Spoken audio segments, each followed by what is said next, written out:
स्वागत है sir show पर। और सबसे पहले शुरुआत करेंगे ओवरऑल Q1 के फ्रंट पर। क्या एक वॉश आउट लग रहा है आपको ड्यू टू इलेक्शंस? और target for financial year 25 sir क्या आप सेट कर रहे हैं? और वॉल्यूम यहाँ से है, टारगेट्स को लेकर क्या चल रहा है आप?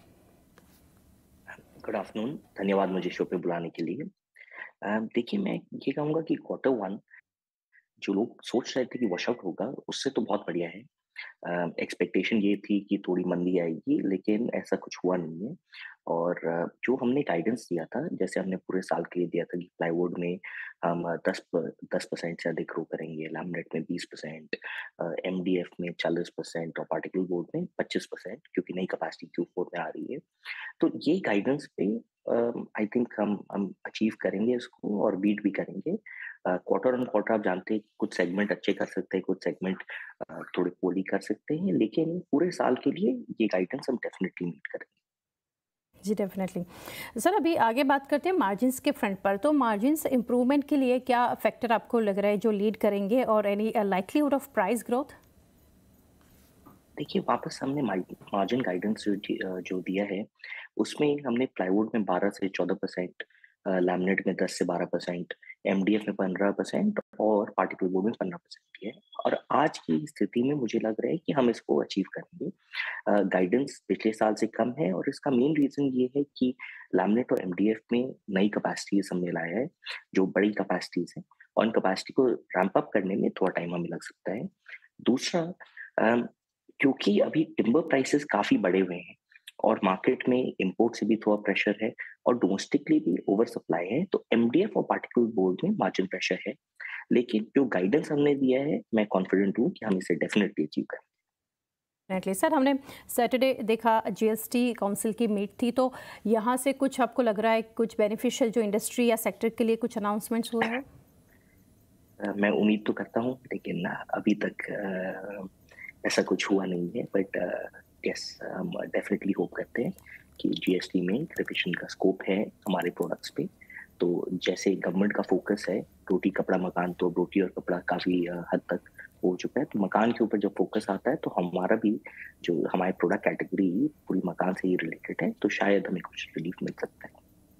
जी। और सर जैसे कि इंडस्ट्री की जो डिमांड है, यहाँ से outlook on add on imports for MDF आप क्या यहाँ से शेयर करना चाहेंगे? क्योंकि वही जो हम इंडस्ट्री की डिमांड आजकल वही देख रहे हैं। देखिए, मुझे लगता है कि अभी एमडीएफ की जो परिस्थिति है उसमें एंटी डंपिंग ड्यूटी तो डेफिनेटली लगनी चाहिए। लेकिन मैं इस पे कुछ अभी खास कमेंट नहीं करना चाहता हूँ। पूरी इंडस्ट्री गवर्नमेंट को पिटिशन कर रही है, हम लॉबी भी कर रहे हैं, बट अभी इस पे कोई इमीडिएट विजिबिलिटी मेरे पास नहीं है। जी। और सर प्राइसेस के फ्रंट पर अगर बात करें, prices of timber and chemicals, वो आप कैसे देखें? क्योंकि इंडस्ट्री अभी जो फेस कर रही है इंक्रीजिंग ट्रेंड इन रॉ मटेरियल। बिल्कुल, आप एकदम सही हैं। तो देखिए, केमिकल्स में तो मुझे लगता है कि प्राइस स्टेबिलिटी है अभी, और कोई इमीडिएट ऐसे नहीं दिख रहा है, कि विजिबिलिटी नहीं है कि बहुत अधिक बढ़ेगा। टिम्बर अ, जो पिछले 3-4 साल में कंजम्पशन बढ़ा है, तो प्लांटेशन उसके पहले उस हिसाब से नहीं बढ़े थे। तो टिम्बर में शॉर्टेज आया है और ये शॉर्टेज अगले 1 साल तक कंटिन्यू कर सकता है। तो टिम्बर के प्राइसेज़ जो रिसेंटली बढ़े हैं, मुझे लगता है कि वो थोड़े एलिवेटेड रहेंगे। ओके सर, अभी बात करेंगे कैपेसिटी यूटिलाइजेशन। जो नए प्लांट्स में है वो आप कैसे आगे देख रहे हैं? और incremental revenue in financial year 25 कैसे देखेंगे? क्योंकि अगर लेमिनेट्स की बात करें तो ग्रीनफील्ड यूनिट जो है आंध्र प्रदेश, वहाँ से ऑलरेडी ऑपरेशंस इन Q3 आपने शुरू किया है। और एमडीएफ भी देखें तो आंध्र प्लांट में वहाँ पे भी ऑपरेशंस चालू होते हमने देखे इन Q4। तो इसके ऊपर आपके क्या कमेंट्स रहेंगे? कैपेसिटी यूटिलाइजेशन और new plants and incremental revenue for FY 25। देखिए, मुझे लगता है कि ओवरऑल अगर आप पिक्चर देखें, तो प्लाईवुड में हमारे पास स्पेयर कैपेसिटी था, एंड हम जो 10% की ग्रोथ की बात कर रहे हैं, उसपे हमने कोई खास केपेक्स का प्रोविजन नहीं लिए, क्योंकि एग्जिस्टिंग कैपेसिटी से हम सर्विस कर पाएंगे। लैमिनेट में जो 20% और एमडीएफ में जो 40% ग्रोथ की हम बात कर रहे हैं, ये दोनों जो नए केपेक्स है उसी के कारण हमें इस केपेक्स का पूरा बेनिफिट तो इस साल के सेकेंड हाफ से ही मिलेगा, क्योंकि थोड़ा टाइम लगता है स्केल अप और प्रोडक्शन को स्टेबलाइज करने में। तो मुझे लगता है कि फ्रॉम सेकेंड हाफ हमें बेनिफिट मिलेगा, लेकिन 20% और 40% ग्रोथ जो लैमिनेट और एमडीएफ में आएगी, वो नई कैपेसिटीज के कारण ही आएगी। जी सर। तो सर अभी outlook on MDF and laminate prices आप क्या देना चाहेंगे?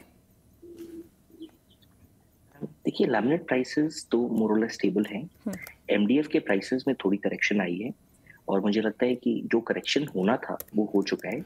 अब इसके बाद में एमडीएफ प्राइसेस स्टेबल रहने चाहिए या मे बी 1 क्वार्टर या 2 क्वार्टर के अंदर थोड़े बढ़ने चाहिए। जी।